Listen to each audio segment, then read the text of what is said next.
A lapel mic. I think everybody can hear me pretty well from these. Sometimes here it's okay, but on the recording it's not so okay if you would move okay. too far. Okay. And they had Is there one you want me to put on? Or is there like a handheld you want me to use? Wasn't there a handheld here yesterday? What if I speak from here? We don't want to stifle you though. I mean, I think that's probably, yeah, I think that's fine. Yeah, I think I'll be okay. Okay, good. Yeah. Thank you. Thank you.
Bless you.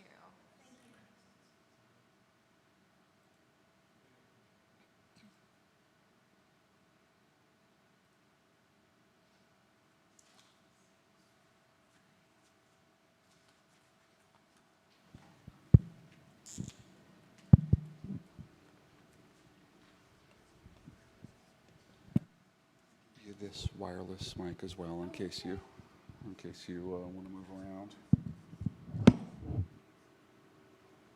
Thank you.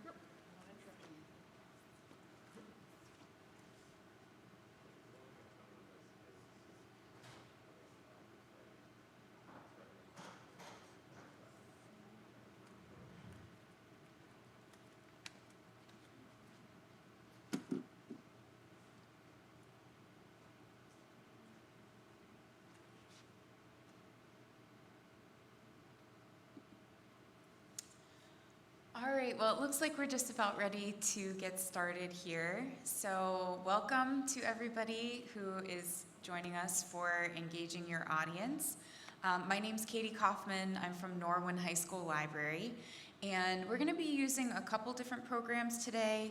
I'm giving my presentation through Nearpod, which is one of the presentation tools that I'm gonna show you how to use. If you've never used Nearpod before as an audience member, it's very easy. You do need to go to a website or an app. If you haven't downloaded the Nearpod app, that's totally fine. You can just open up a browser, either on a computer, iPad, or any device, so even a smartphone would be fine. So again, that web address is nearpod.com, nearpod.com. You can also access this presentation from home, so if you happen to be watching online, go ahead and type in nearpod.com, and then we have a code up here. Everybody can follow along either in person or remotely. Code is up on the screen. I also managed to put it on the board there in case you get kicked off. You can always access it later on. So the code is ZNSXY. ZNSXY. And take your time putting all that in. I'm going to show you a couple things, and then we'll get started with the Nearpod in a moment.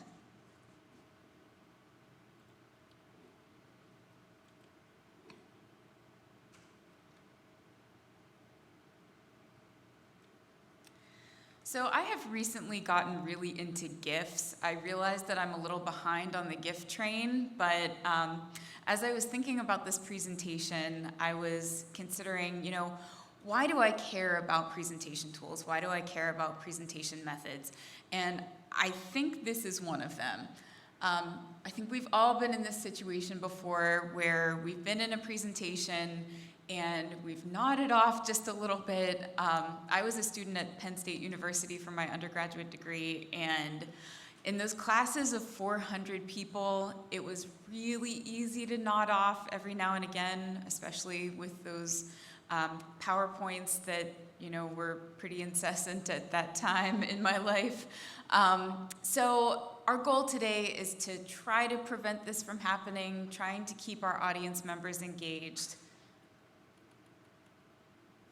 And if you've ever had to give a presentation, especially to teenagers, as a high school librarian, I give presentations to teenagers all the time. Sometimes I kind of feel like Monica from Friends here, where I feel like I have to sing and dance just to keep everybody's attention. So we're gonna try to calm that down, maybe prevent you from feeling like you have to sing and dance all the time just to keep your audience members on board. Okay, and I just want to make sure that we're all on the same page here, that it's not the tool that makes the presentation great, it's the presenter. But the tool can certainly help. Our tools can help us to have really visual presentations, to add fun things like GIFs and videos, to add an interactive element. And that's what I'm hoping to share with you today. I want to be able to provide you with some information that allows you to have a great presentation without having to bend over backwards to make it, as perfect as you want it to be. So I'm going to mention one more time that we're using Nearpod for this presentation. So if you haven't yet logged on to nearpod.com, go ahead and do so. There should be a button to join a session, and you just have to enter this code up here, and we should be good to go.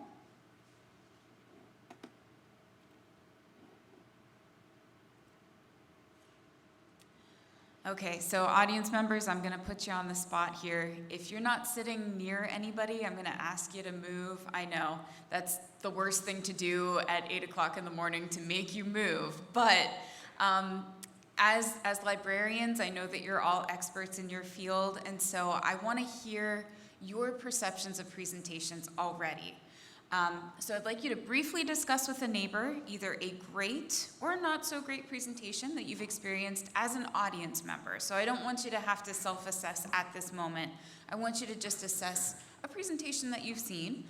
What factors contribute to either a positive or a negative audience experience? Okay, so you can go either route with this. You have 60 seconds, that's it.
All right, I'm going to give you about 5 more seconds here, so wrap up your discussion, please.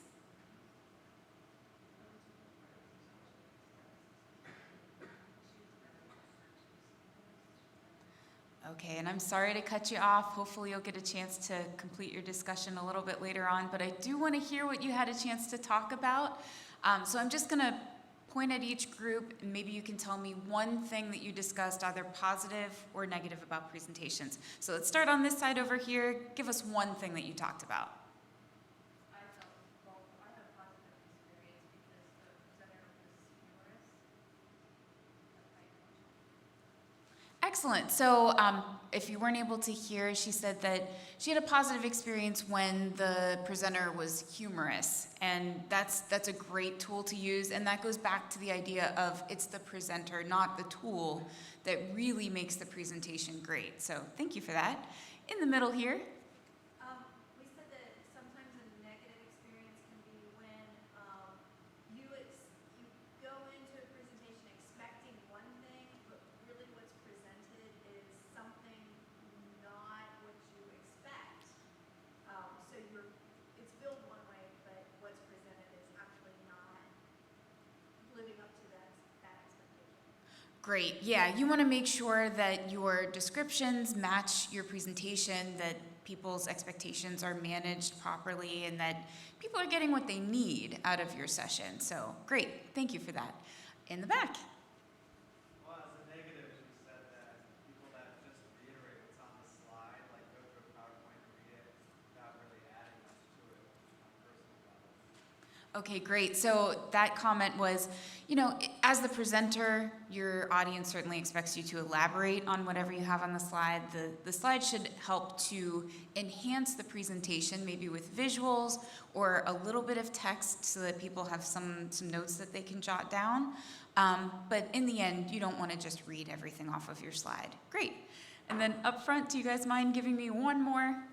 So that one, but Michael made a good point about people that can maybe take a question or just go off on a tangent that seems wild and crazy, but then bring it home, so to speak. Excellent. Yeah, so if you're able to go off the cuff, if people ask a question, you want to be able to answer it. And if you can't answer it, maybe be honest about it and try to come up with a good response. Maybe make sure that you look up the answer later and get back to the person. So thank you for that as well.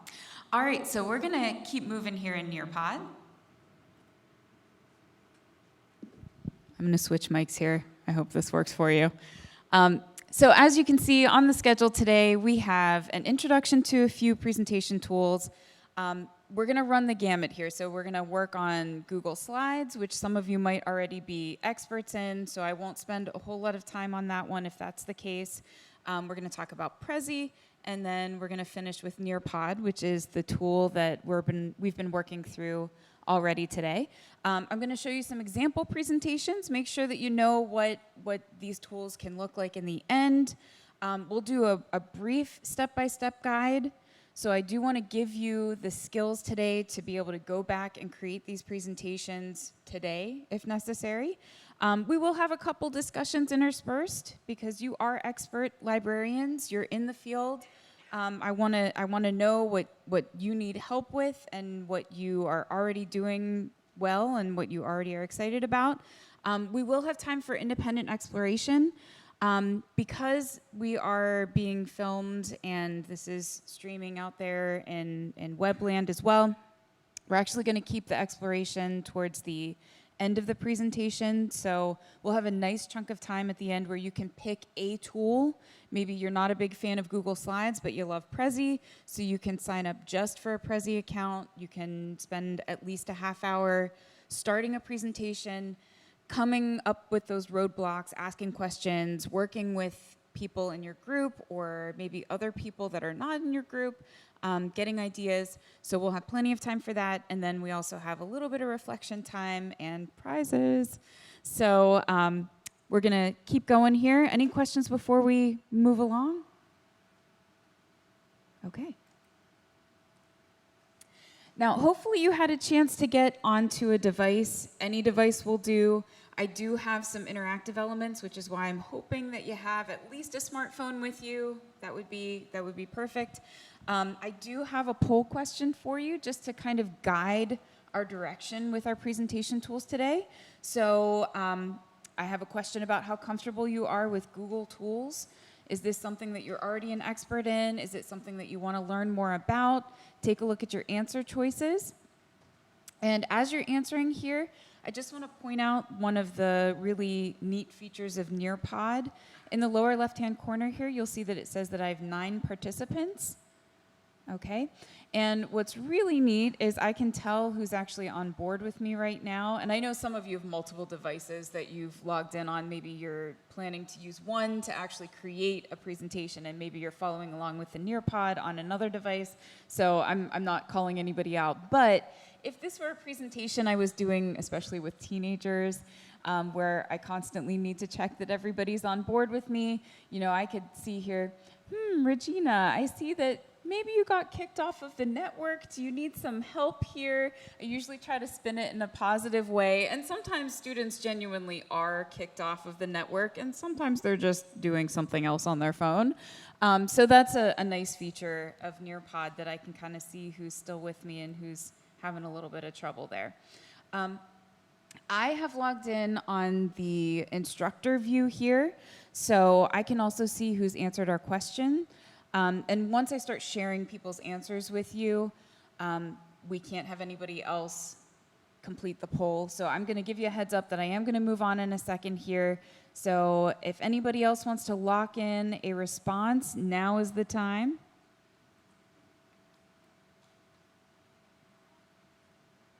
All right, going once, going twice.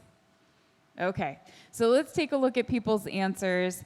I'm going to share everybody's responses with you so that you can see where we're going with this. It looks like most people, or a great number of people, are pretty comfortable with G Suite, okay? It looks like people have created Google slide presentations before, so we won't spend a whole lot of time on it. I see there are a number of people that are even experts using and publishing content, so you know, I don't want to spend too much time on things that people are already comfortable with. We do have a couple people that are looking to learn how to use Google today, the G Suite tools, like Google Slides. So I do want to at least give you a brief tutorial. So if you're already an expert and you want to move on and play around with Prezi or Nearpod, please feel free to do so. In your packet, there's actually a page with a web address on it and a QR code. If you want to dig that out, if you would like to skip the Google Slides portion of this, you can. You can just kind of go on that website, take a look at some of the tutorials, move ahead, start playing with the tools. Otherwise, those of you that are not very familiar with Google Slides yet, I do want to show you a couple things here. Okay, so Google Slides. It has a collaborative feature, so I know a lot of you are, or all of you are in a group right now, and you're working as a group on hopefully a presentation. So I do want to show you those collaborative features. You all can work on the same presentation at the same time, which is phenomenal. Google Slides is eerily similar to PowerPoint, but it's cloud-based, so it's nice that you can log in anywhere and access your presentation. You can actually convert your PowerPoint slides. So if you started a presentation, you can upload that presentation and then continue it in Google Slides, or you can upload it and just share it with your group members easily through Google Slides. It's really easy to post and share your presentations this way. It's easy to incorporate other Google resources, like something like YouTube videos are really easy to incorporate. Any Google images are easy to incorporate. And then probably the best aspect is it's free. Okay, so right now I'm sharing with you a Google slide deck that I created. This was for a community presentation on photospheres. Photospheres, I'm going to show you one eventually here, but photospheres are those 360-degree photos that you see in Google Maps. So, for example, you know, if you were looking for things to do in Harrisburg and you saw that the Capitol is here, I know there's a photosphere in front of the Capitol where you can spin the whole way around and see what that plaza looks like. So I was teaching teenagers and adults how to create these themselves just using their smartphone. So I wanted to show you that we have the thumbnails on the left-hand side here, which look an awful lot like PowerPoint. Okay, we have a presentation button here. And of course, it doesn't want to come up for us. But the presentation button, when I'm not in Nearpod, will show us the presentation in full screen so that those thumbnails aren't there. I'm going to advance us forward and just show you how to log in. So on your screen, you should have a blank Google page. I've already logged in, so you'll see that mine isn't completely blank. But in the upper right-hand corner, you would have a sign-in button where you see a picture of my face at the moment. And once you've signed in or logged in, you'll see that there is a checkerboard here with all of your apps. And one of them is Slides, so you can go directly to Slides. But I almost always go in through Drive, which is how I'm going to enter in right now. If you do not yet have a Google account, and I know that that did apply to at least one person here, there is a tutorial on the website that I provided for you that shows you step-by-step how to create a Google account, and I can certainly help you with that at the end of today's session. So you don't necessarily have to follow along with these steps on your screen as I'm doing them, but if you already have a Google account and you want to, that's perfectly fine as well. So from my Drive, I'm going to click on this new button and choose Slides. Okay. You can pick a theme here. I usually pick something simple. I like to add pictures myself. You can title your presentation something. I'm just going to call this one Sample. Okay. And there are some suggestions for you already as to where you want to put your text. All right, so these text boxes allow you to type in a title and a subtitle, maybe your presenter's name, something like that. And then over in the upper left-hand corner here, this drop-down menu underneath File, it allows you to choose whatever type of slide you want to add next. So if you wanted to have text and maybe some bullet points and some pictures, you could do that. It's really easy to insert whatever you'd like. You can go into Insert here, or there is a toolbox up at the top. I'm going to go to Insert and select Image. And, you know, if you're on your own computer, you might have photos that you want to upload yourself. That's great. You would just use this Upload button, or you would drag and drop from your desktop. Or when I'm using this tool with students and teachers, usually we're using school machines and they don't necessarily have photos saved there. So I usually ask them to use the search box, and you can search Google directly. I learned the hard way that when you're working with freshman boys that you ask them to search for something very specific when you want them to look for a picture. I had a lot of very, very violent images that I was shocked were even able to pop up on their screens. So now when I ask people to do a sample search, I always ask them to search for puppies. So if you are working on this with me, go ahead and search for puppies. And as a sample, you can certainly just put anything in there. And then inevitably, if you're working through this with me, it'll be very difficult to pick which puppy picture. I assure you, for the sample, it does not matter which puppy you put in. As you saw, I was able to move this around anywhere I wanted to. Some red lines pop up to show me where the center of the page is. I can drag the corners to make it larger or smaller. And then there's a little dot at the top where I can spin my image. Okay.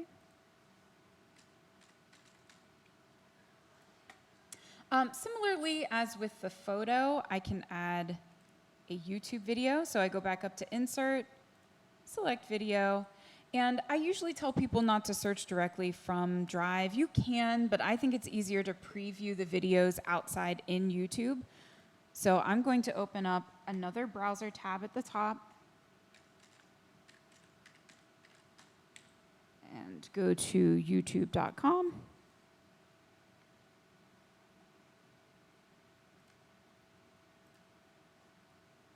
Okay, and I'm just going to search for a sample. Recently, I saw the episode of Seinfeld where he's interviewing, or he's talking with Bookman. Do you remember that one, the library cop? It's the best one. So I'm going to search for that video.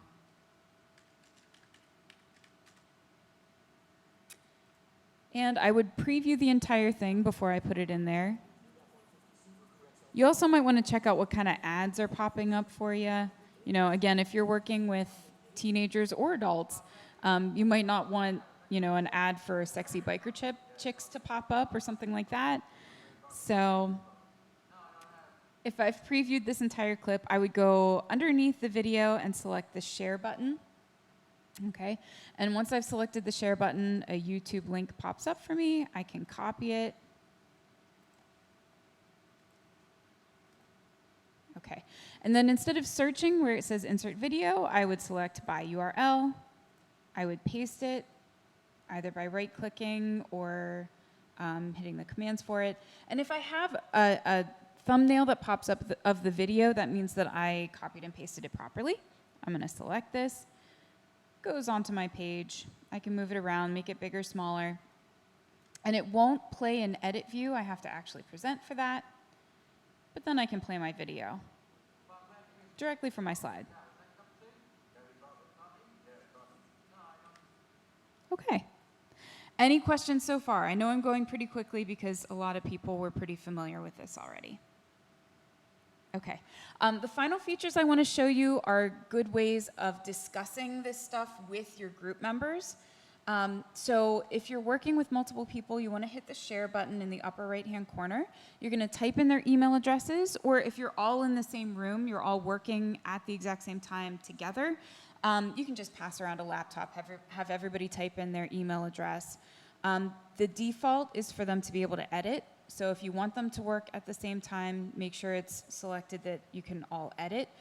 If you're emailing this to perhaps your mentor or Diana to look over, you could select that maybe the person can just comment or view instead of editing. And that way they're not actually changing anything.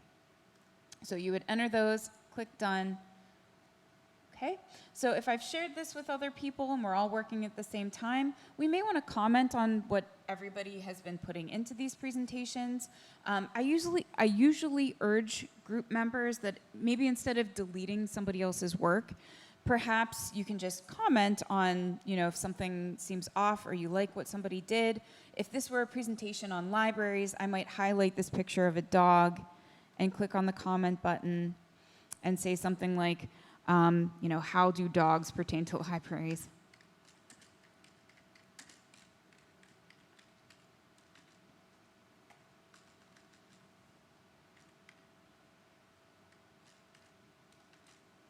Okay, and when I click comment, somebody else could actually respond to that. There's usually a response box, or if we've discussed this already, we can hit resolve. So then when I click on the comment box, it actually checks off here that we've already discussed this, it's done, we don't have to look at it again. So it's nice that you don't have to directly delete somebody else's work, you can just kind of comment on what they've done. Last thing I want to show you, under File, you can actually see the revision history. So if you want to see what other people have done or what's been changed since the last time you were there, you can hit on the revision history underneath File, and it shows you every revision that's been made. This is also a really helpful feature when, maybe 4 people are working on the same project. Maybe you've logged in, you go and make dinner, you come back and realize that your cat has walked all over your computer keyboard. Maybe your cat has inadvertently changed some things, or I don't know, I don't trust cats, maybe they did it on purpose.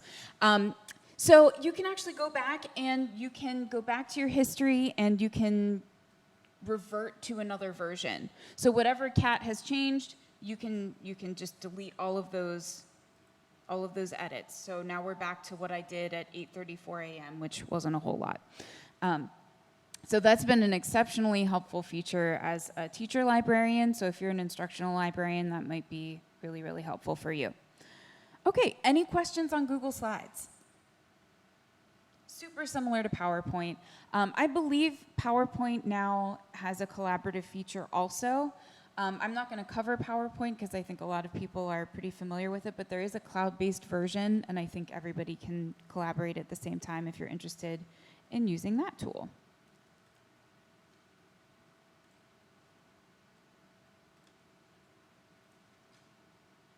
Okay, so we're back to our Nearpod presentation. This is called a Collaborate board. And depending on your audience members, you may want to be able to moderate before those comments are posted. In this case, I trust you all. So I'm just going to say that I do not necessarily want to approve your comments before they're posted. And I have a question for you here. What are your favorite presentation tools? I'm only sharing 3 with you today, and maybe some of those are your favorites already, or maybe you have other tools that you've been using, or just tools that you've seen that you think are wonderful. And I'd like you to post either a picture or a typed response. If you want to type, there should be a text box there for you to type something in. If you'd rather search for a picture, you can click on the picture button here. And you can search for a picture online to post. You could search for an icon for the presentation tool, but just take a couple seconds. I'm not going to give you a whole lot of time, and go ahead and post something.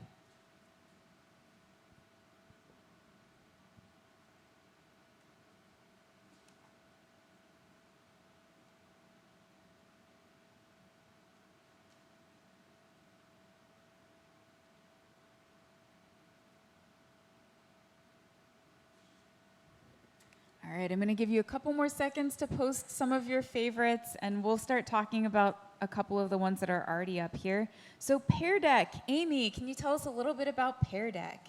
So Pear Deck's similar to Nearpod.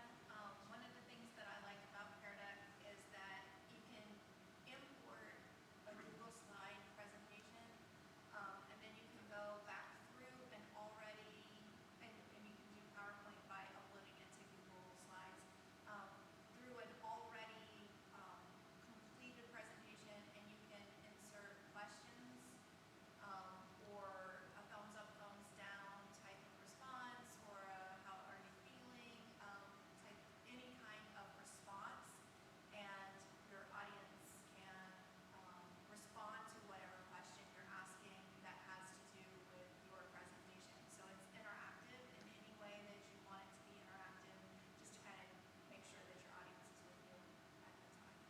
Excellent. Yes. So Pear Deck is really similar to Nearpod, the program that we're working through right now. It's interactive. You're able to import PowerPoints and Google Slide presentations, which you can also do with Nearpod. And I forgot to mention that you can import PowerPoints into your Google Slide presentations as well. There's just a file, import slide, one button. So a lot of these presentation tools talk to one another pretty well. So thank you for sharing that. It's another great tool that you can use, very similar to Nearpod. We have a couple of examples of PowerPoint. Yep, Movie Maker. So Mary, can you tell us a little bit about Movie Maker? We actually learned about that at the March session. We had to make a short video, and I like that because you kind of were able to copy and paste images into it, and you could set the duration that the image came off, and then add music to it. It was actually the first time that we started. Okay, great. If you weren't able to hear Mary, she mentioned that you're able to import images, time them, so that they're only up there for a certain duration. You can add music really easily behind it. So that's a great tool, especially maybe even as an engaging opening to a presentation to get people on board, or even to have it on in the background as you're speaking on a topic. So great, that's an excellent addition there. Ooh, Kahoot. Amy, can you tell us just a tiny bit about Kahoot? Kahoot's more like game, so it's probably more educational than some of the other ones, but students sign in, and then it's basically a race type game, get the answer right first, kind of thing. In my school building, we use it mostly for math. They're always trying to outdo each other and get the answer right first, and the kids love it. Great. So adding a game element, racing to get the answer correct, fun way of keeping your presentation super interactive. And we'll talk about just one last one. I appreciate all of your comments, so I apologize if we didn't get to you. But Han Solo, can you tell us a little bit about Adobe Acrobat? I think it's handy if you're trying to give links to PDFs or something. I think it's a little more formal than using like Word documents. Not everyone has Word, but Adobe's free to download on really any device. So it just makes things a lot cleaner if you're sharing slides with someone to present something with a PDF. All right. Thank you so much. I appreciate your comment, and we're going to move on to another presentation tool. So I hope you enjoyed Collaborate, the interactive element. And with Prezi, I don't know if you've used Prezi before, but it's very dynamic. It's very visual. It has a collaborative feature, just like Google Slides. And it also has a storytelling kind of element to it. Each piece builds upon the next. So, if you're presenting the plot of a story or something like that, this could be a great tool to use for you. The visual part of it, I really appreciate because I'm kind of a nervous presenter, so sometimes I rely a little bit on my tool to keep my audience engaged and to have lots of pictures and videos. You can easily convert PowerPoints, just like with Google Slides. It's not an element that I use very often because I don't think that the imports look quite as nice as when you build it directly in the product, but I can certainly show you how to do that. And it is free with an educational email address, and we discovered yesterday that your public library email address, the organization email address, should work for you. If you have a personal Gmail account, that probably would not work for a free account, but if you have like a publiclibrary.org email account, that would probably work for you. So probably the biggest drawback that I find with Prezi is that it takes a very long time to load. So I want to show you a Prezi that I created in conjunction with a social studies teacher and our public librarians. We did a project together. It was the brainchild of a world cultures teacher. She wanted students to do a genealogy project and make history really come alive for them and be important to them and their family and their culture. So she taught all of the content. I taught the research skills, and we brought in our public librarians to teach students how to use Ancestry.com. So it was the greatest project. It was so much fun. I got really excited about it, and I wound up doing a lot of research on my own family, so it became kind of a passion of mine afterwards. But I loved getting to collaborate with our public library and a teacher at the same time. So if you've never seen a Prezi before, I just wanted to show you what it looks like. You'll see that you can zoom in on different parts. I borrowed all of these steps for how to research your genealogy from this book called Crash Course in Genealogy. And you'll see that it flies around the screen here. I tell everybody how to get started, what the first steps are. I also sometimes use Prezi for trivia. You can have a trivia question on one screen, and then you can zoom in to the next screen for the answer. So that's kind of neat. It's also really easy to put in pictures, goofy pictures. We talked about how humor can kind of help our presentation along, so I have a lot of really goofy family photos throughout this. Not my family.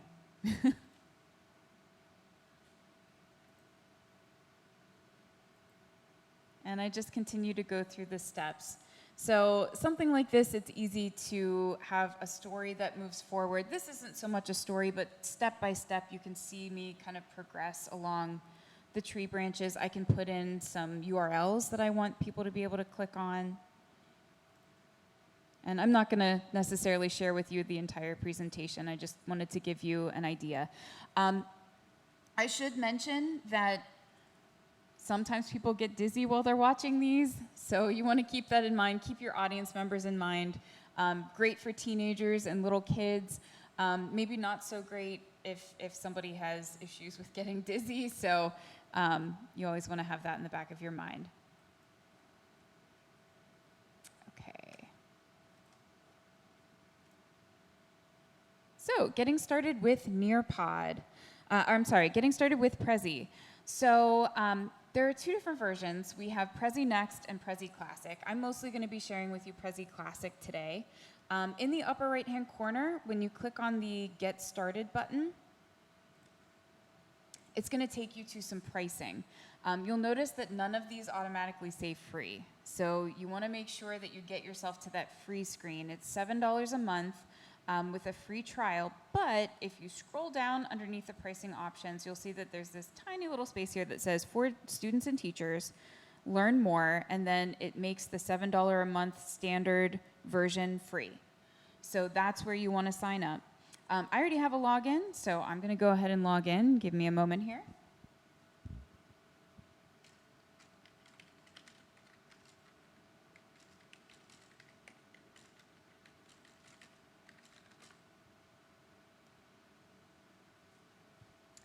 Okay, so once I've logged in here, in the upper left-hand corner, you can see that there's a drop-down menu where I can choose Prezi Next or Prezi Classic. I've played around with Prezi Next a little bit. It seems to be geared a little bit more towards business. So if you happen to be on the accounting end of your library or doing some budget reports and presentations, Prezi Next might be the good route for you to go. If you're doing some instruction, I would choose Prezi Classic. Or if you're just doing a presentation to the board, something like that, I think Prezi Classic is the best way to go. You would click on New Presentation. Okay, I'm just going to open up my sample here again and work from there. Oh, you know what? Before I give you my sample, I should show you some of the templates. And, you know, it does use Flash. That's one of the reasons that it takes so long to load. So you want to keep that in mind. Make sure that your computer is loaded with Flash before you get started. It pops up with the latest templates for you, but you can search, or I usually click on More. I like to see all my options at once. And a lot of these templates are going to be metaphors for your story. So there's always something that has to do with a journey, overcoming obstacles. We have mountains here for your journey or overcoming something. The road ahead, so you can, you know, kind of show where you're going with an idea that you're presenting to your audience. And then you have some slightly more static versions. There's always a book version, so if you're trying to introduce a story to maybe some children, you could certainly share with them some pictures and videos that go along with that story and do it through Prezi before you actually read the story to them. And you can always search as well. Okay, so if there's a template that you're already familiar with and you want to use that one, you can search for it.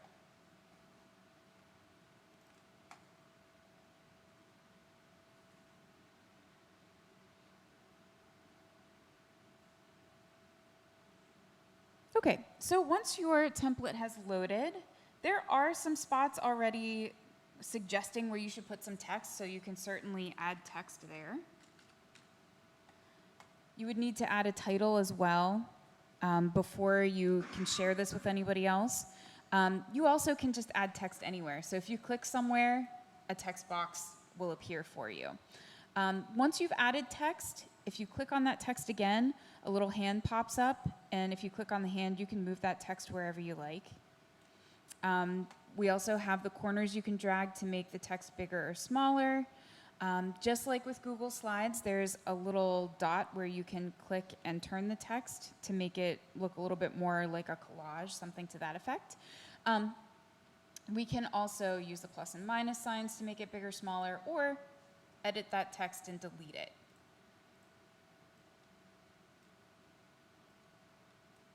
Okay.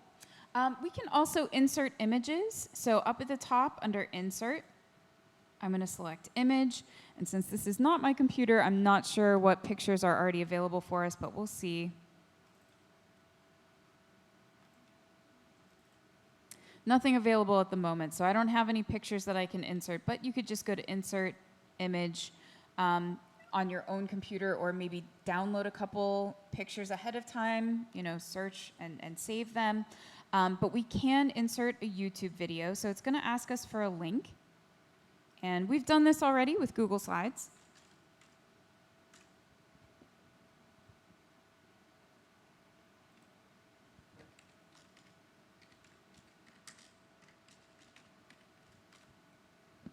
So just like we did before, we're going to take a look at our video, watch it all the way through, click on the share button, and copy that URL.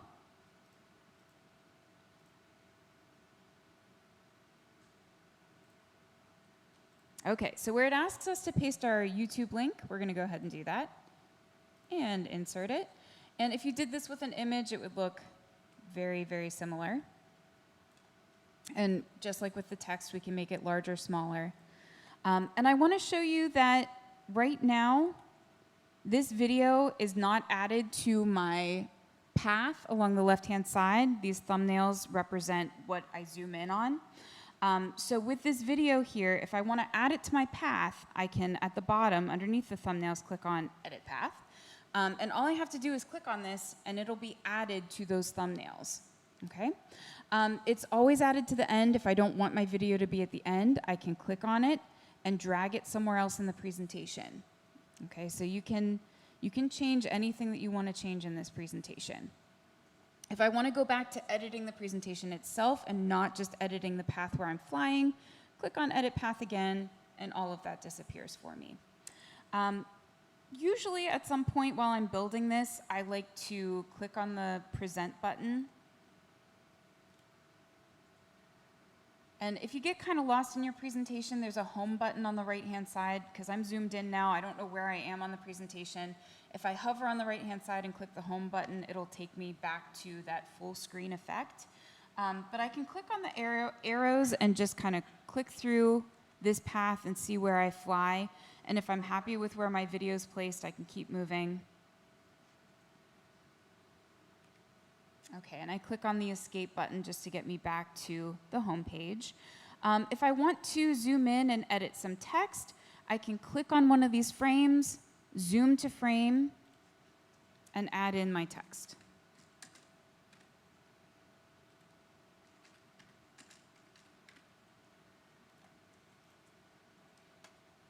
Okay, and again, if I'm not happy where this is placed, I can always move my my thumbnails around, change where I'm flying at any given time.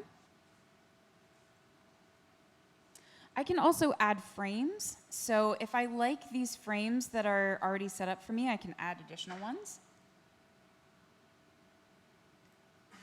Oh. On the left-hand side here, there's a plus sign. That's probably the easiest way to do it.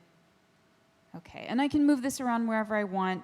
When I add a frame from the left-hand side here, it does automatically add to my presentation. The presentation knows to zoom in on that frame, so that helps.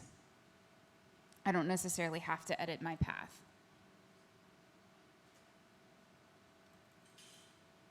And I can make it bigger, smaller, whatever I'd like to do with it.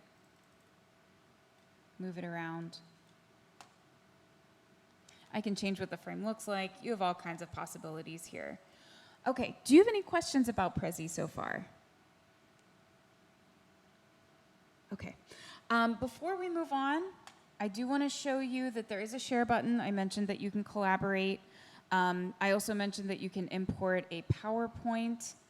So to insert a PowerPoint, I believe you just go to Insert, and then you can choose your file that you want to insert. Or insert PowerPoint right under File. I'm sorry, to insert a file, you're inserting a PDF, a video, something like that, but underneath that, there's a PowerPoint option. And then to share, in the upper right-hand corner, we're gonna click on this arrow button. You can share Prezi. Unfortunately, with our free accounts, all of our Prezis are public, so you can search for your Prezi, other people can search for your Prezi. Just keep that in mind. You would type in people's email addresses, make them an editor. It's just like Google Slides, very similar functionality. And you can all work on this presentation at the exact same time. It is sometimes a little bit freaky that you'll see somebody else's mouse flying around your page as you're working, so always kind of fun and a little weird. But you can share and all work at the same time. So that collaborative feature is pretty key when you're doing a group project. Okay, any questions on sharing, collaborating, anything like that? I have, and I was not, I'll be honest, I was not really happy with the result. Have you done that? No. Okay, definitely try it, give it a try, and it does try to put your slides into the frames. So that's, you know, it's nice, but if they don't match up, sometimes I found that my text wasn't always where I wanted it to be, and I spent more time rearranging than it probably would have taken to just copy and paste the information in. And, you know, Prezi is such a visual, interactive, really pretty kind of presentation tool that you want your slides to look perfect. I mean, that's why you choose it, because it's so visual. So that's not my personal recommendation, but you can always give it a try, see how it turns out, and see how long it would take you to rearrange some things. Yeah. Any other questions? Okay. Well, I'm going to X out of Prezi here, close a couple tabs so that we don't get too bogged down.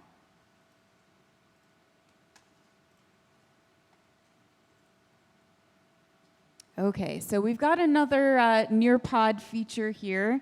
Just before I share with you how to actually build a Nearpod presentation yourself. So this is called the Draw It tool, and I just have the iLead icon in the center there, and I'm asking you to draw something that you learned at iLead USA. If you have a phone, you can actually just use your finger, use the touch screen. If you have a computer, it's a little bit tougher, but you can use your mouse and actually draw a picture on the screen with your mouse. There's a couple different functions you can use. You'll see the toolbox. I believe it's at the bottom of your screen. There should be a toolbox with ways that you can insert some pictures, some stickers.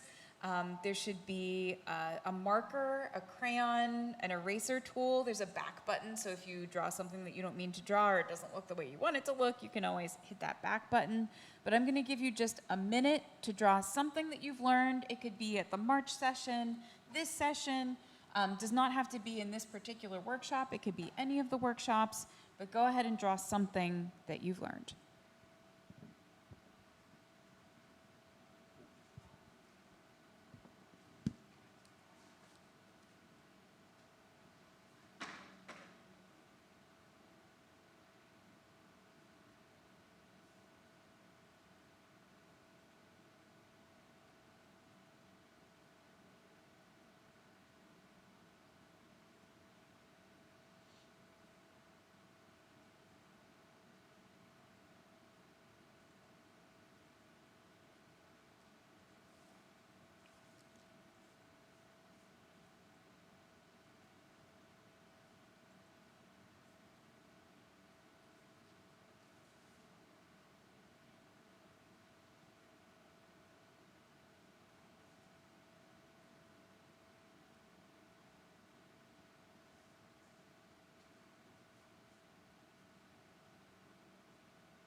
All right, we've got a couple responses here. I'm just going to give you a few more seconds, maybe like 30 more seconds.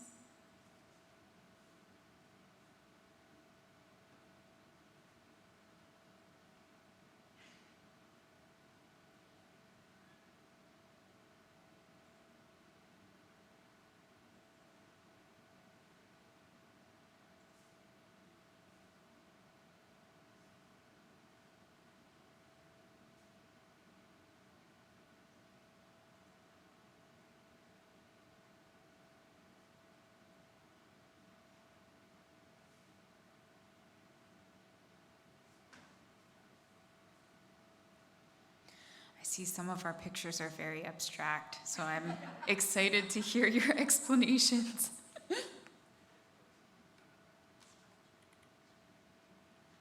All right, so if you're waiting to submit, go ahead and submit right now, because I'm going to share out a couple of drawings, and once I start sharing, you won't be able to submit after that.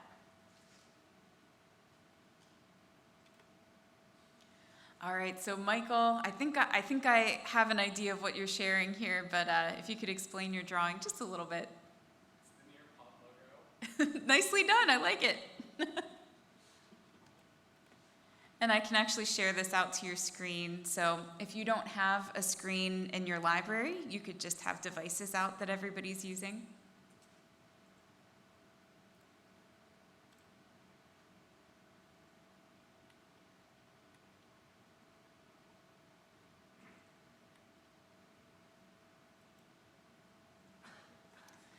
All right, and Miriam, if you could share a little bit about your picture here. That was just from our tour of the state library yesterday. Yeah, that's a beautiful photo of the reading room, so thank you for sharing that.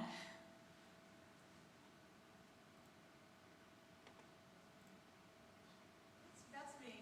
All right, so tell us a little bit about yours. CAP is actually a project that we are working on as our team, a computer accessible tablet. And CAP is basically our theming, and it's been something that we worked hard on, so that's what I learned. Very cool. Yeah, you all have spent a lot of time on your project, so I'm glad that you were able to tell us a little bit about it today.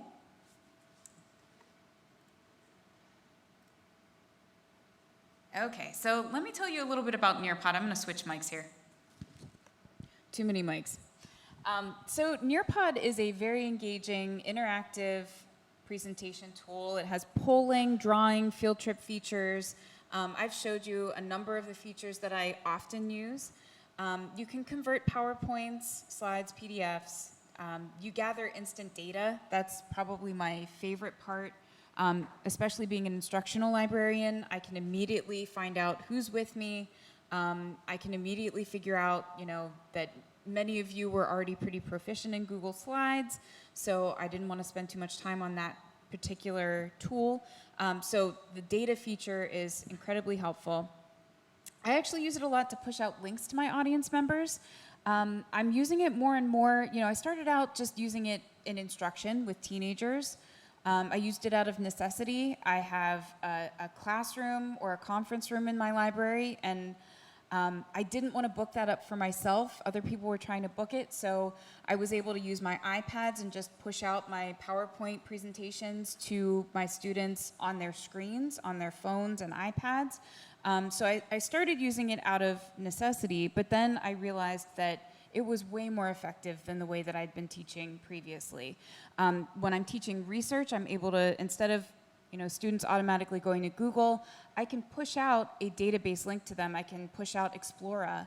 And so then, if they have that search box in front of them, they don't really care if it's Google or Explora. And I'm giving them a better starting place for their research. And if it's right there in front of them, they're going to type something in the box. So, I started it out of necessity, moved towards realizing that it was a great way of teaching what I wanted to teach, and now I use it even with adults. I had a meeting last week, and I was able to use Nearpod to push out all the links I wanted to share with some administrators, and instead of having them type in all these arduous URLs, I could just push the links out to them. I actually entered the code in before I arrived. I brought the iPads with the code preloaded, handed it to them, and said, here's what I want to show you today. So in terms of time, it saved us a lot of time in looking at 5 different websites in a really quick minute there. So I highly recommend at least testing it out. There is a free version, and then there are extra features in the paid version, and I can show you the pricing structure if you want to see the difference. Okay, I do have a video. I hope it's loud enough. If not, I can certainly narrate over it, but you'll see that if I want everybody to be able to watch the video, if you were all doing this remotely, I'd want the video to be on your screen, but since we have a screen here, I just want the video to play on my screen. So I'm going to play it here for you. This is going to show you how to import a PowerPoint, which is usually one of your first steps in playing around with Nearpod, just importing something you already have.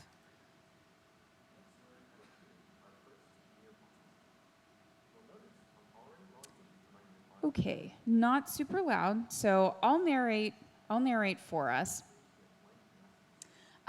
What Josh is doing right now, he's taking a PowerPoint that he has on his desktop, and he's going to drag it over to the Nearpod dashboard.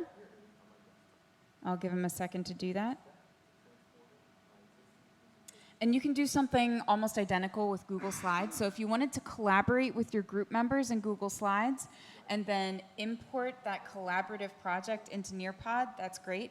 One big drawback with Nearpod is you can't all collaborate on the same PowerPoint or the same presentation at the same time. You have to collaborate in another feature and then import that. So he's showing now just some of the different features. We already played around with the draw it feature. There's an open-ended question feature that we'll get to.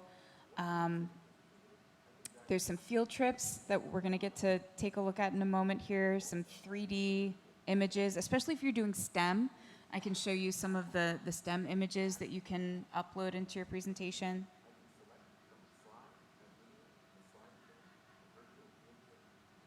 And as I already mentioned, there's also a place where you can put in a link. So if you want to share websites, I use that feature constantly. Just have to copy and paste the link in there.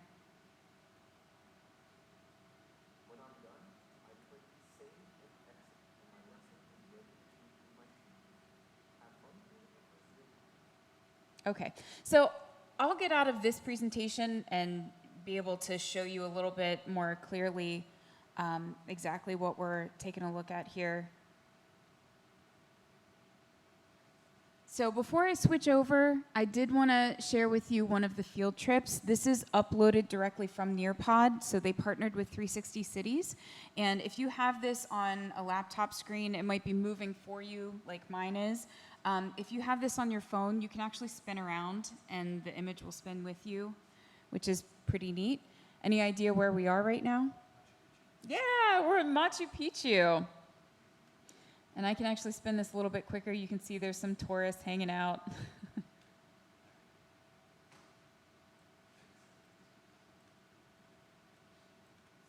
It's pretty cool. There's a number of photos that are already uploaded in 360 Cities, but you can kind of hack this.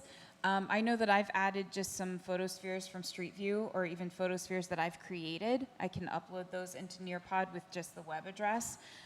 So even if you don't have the field trip capability and the package that you're using for Nearpod, you can kind of hack this a little bit.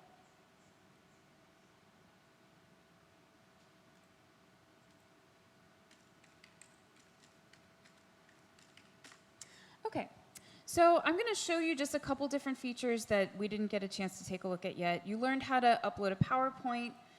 When I go into my Nearpod dashboard, I'm already logged in, you'll see, and I just log in with my Google account, which you may choose to do as well, or you can create a separate login.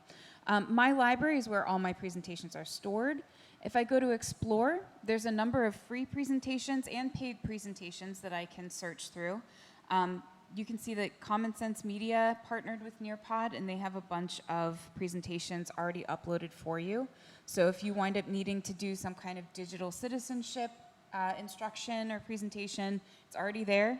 You don't have to create it from scratch. There's a lot of really cool STEM lessons. So if you have a STEM camp and maybe one day, you know, the instructor's sick and you need something to present in the 2 seconds that you have to prepare, you can probably find something in here. I like to use a lot of the virtual field trips with our foreign language classes. So trips to Spain, trips to Peru.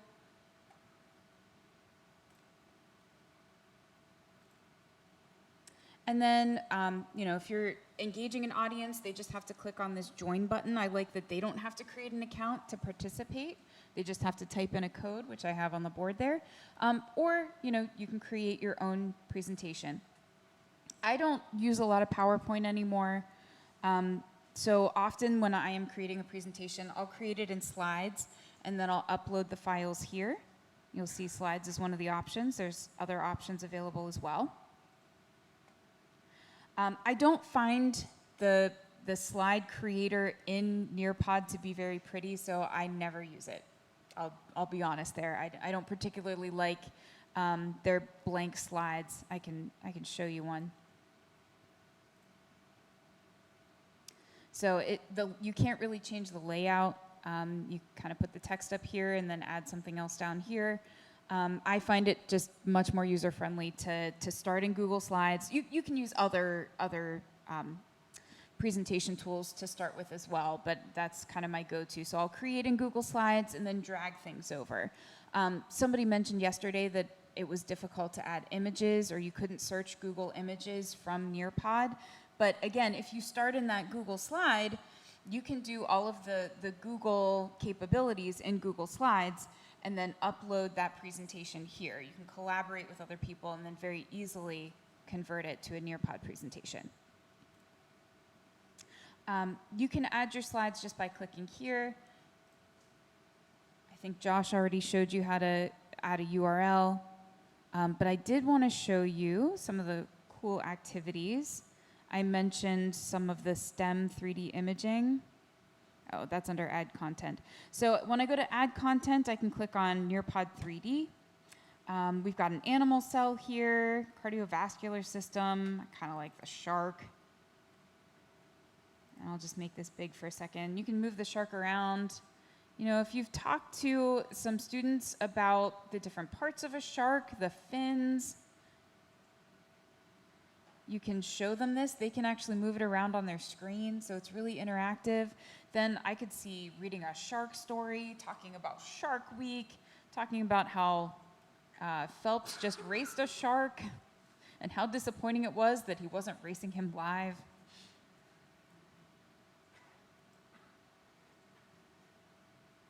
Okay, so unfortunately this isn't a feature that I get to use very often. I don't usually get to talk about sharks with my high school students, but that would be a super cool feature to be able to integrate somehow.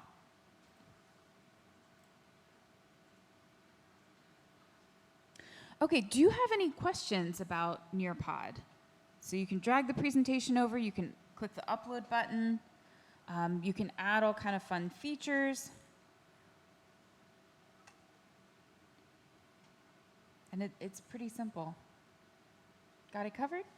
Okay.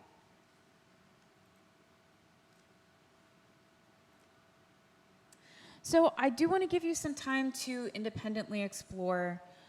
If you are present in person, you have a paper with a web address that gives you all of the resources that we've talked about today. So there's links to Prezi, Google Slides, Nearpod. I've also linked tutorials, so if you prefer to just kind of work at your station on your own, you can do that. Obviously, I'm here to help you as well, so if you have a question you want me to walk over, I am more than happy to do that. I'm not somebody who likes to hover, so please don't think that I don't want to answer your questions. I absolutely do, but I won't stand behind you and hover over your screen. So please just kind of call out, say, Katie, I have a question for you, and I will walk over and be more than happy to help you.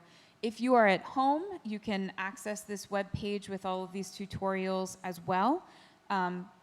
You can just Google search Ms. Kauffman Presents, and once you get to my welcome page, you'll see that there's a link for engaging your audience on the left-hand side. You'll see our GIFs at the top, and then all of those lovely links that we've talked about today.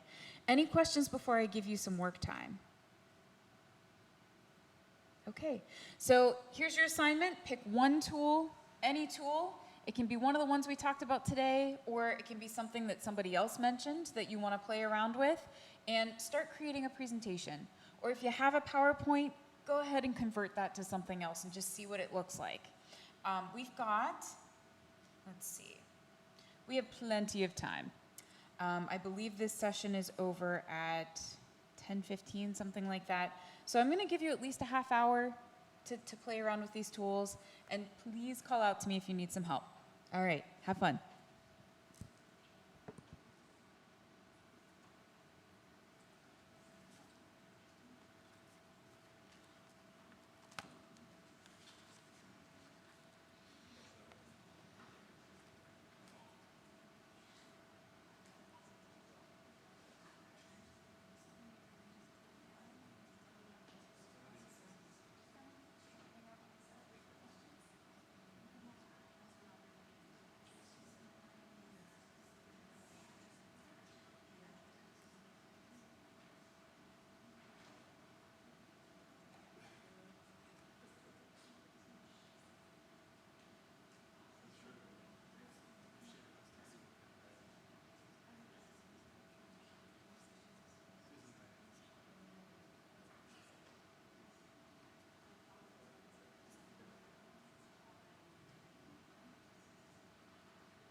Okay, I know it's been a little while since you've heard my voice over the microphone here, but I'm going to ask you to find a good stopping place.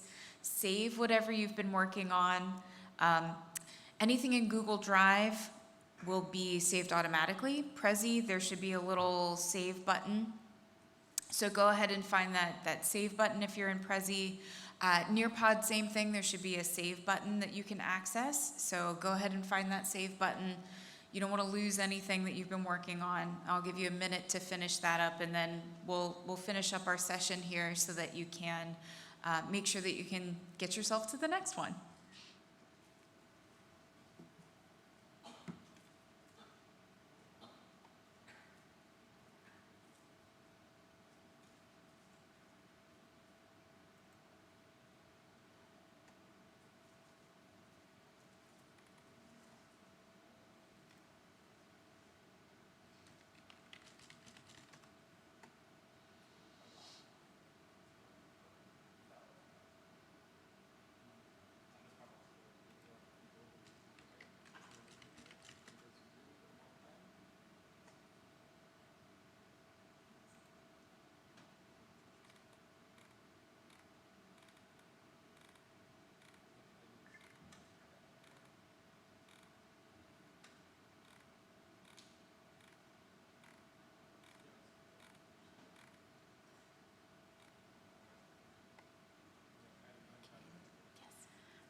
Do you have a total?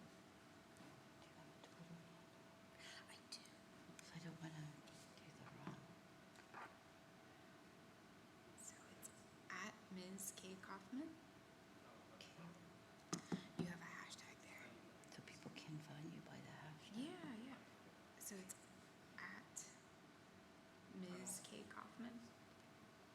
MS. So then it's, do you mind if I type it in? Please. Great.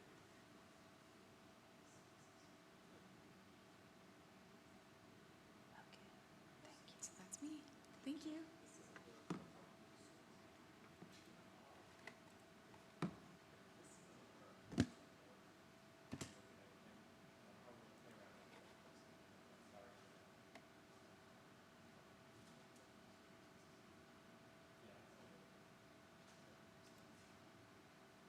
Screen went black. Tap me if I go to sleep. I don't know what it wants me to tap though. There we go. Okay. Before we get back into the Nearpod presentation, I had promised that I'd show you the pricing structure for Nearpod and what is included in each of those prices. So if you're liking Nearpod, there is a free version. You can create polls, interactive quizzes, open-ended questions. You can import your slides from PowerPoint and Drive. So there is a lot of great stuff you can do right with that free version. With the paid version, you can add a homework code, so students can access your presentations from home, or patrons can access them from home. You can create your virtual field trips, which we had gone to Machu Picchu. That was through the Gold Edition. And you can also add some questions on the fly. So if you realize that you need some feedback, you can add a question in the middle of your presentation, which is really cool. And kind of helps to make sure that everybody's on board with you and everybody's where they need to be in your presentation. And then it goes up from there. So this is directly on the Nearpod page if you need to check it out later on. It's $10 a month, I believe, for any of the features that I showed you today. It's $10 a month. However, Pennsylvania has a special pricing option. I know that it was created by a consortium of schools, by our intermediate unit. I don't know if public librarians can get in on that as well, but I would at least look into it. It's less than half that. So it's $50 a year for this gold subscription for PA educators through the intermediate units. So as libraries, you could certainly look into that. You can maybe even create your own consortium if it doesn't work that you're able to participate in the educational consortium. So give that a try. But certainly you can start with this free version if you love it, kind of move on from there. Okay, so if you don't mind hopping back over to my Nearpod presentation, I still have the code on the board there. It's ZNSXY on nearpod.com, ZNSXY. I have one final question here for you. So after viewing and discussing some options, which presentation tool appeals to you and why? It certainly does not have to be one of the three that I shared with you. If there's another tool that you've used that you love, that you still want people to know about and want to know why you love it so much, go ahead and type that in there. So if you don't mind just taking a minute, post something. We'll take a look at a few of your responses. While you're typing, somebody had asked me if I could share this presentation that I provided for you.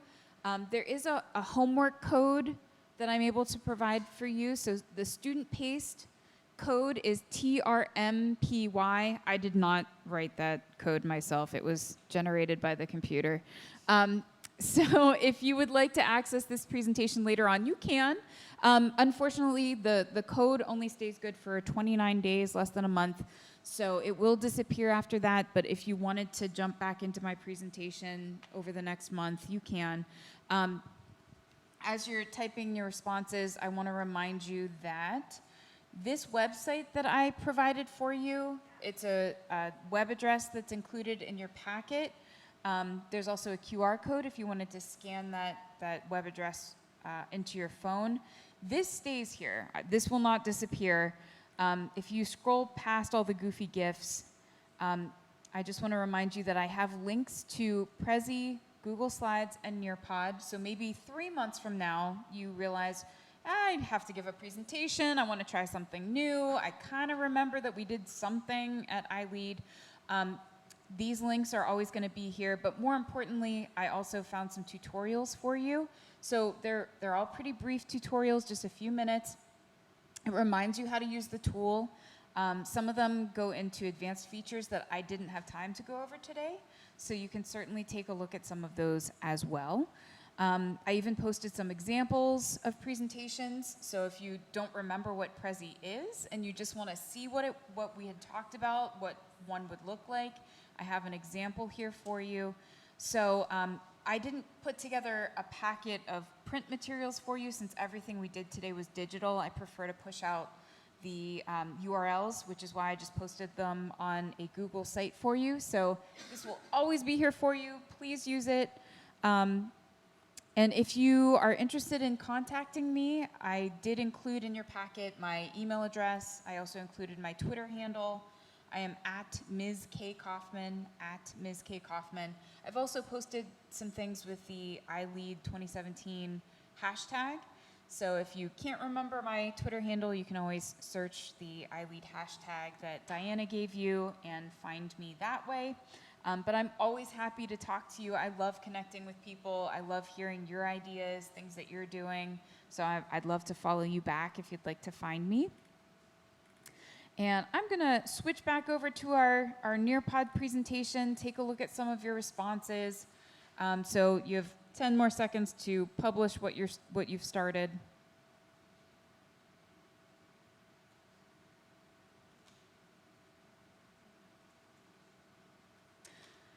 Okay, so let's take a look at what some people said here. Amy said that she loves the idea of Nearpod. You can incorporate Google Slides, which is great. Thank you so much for sharing. Okay, offering a chance to check the audience engagement level. That's one of my favorite aspects as well. So thank you for including that. We've got Nathaniel mentions that Nearpod has a ton of potential for the classroom, lots of different styles. Looking forward to giving it a try, so thank you to Nathaniel for sharing. Mary mentions that Prezi looks very professional, okay, but while also being very visual, keeping the viewer's attention.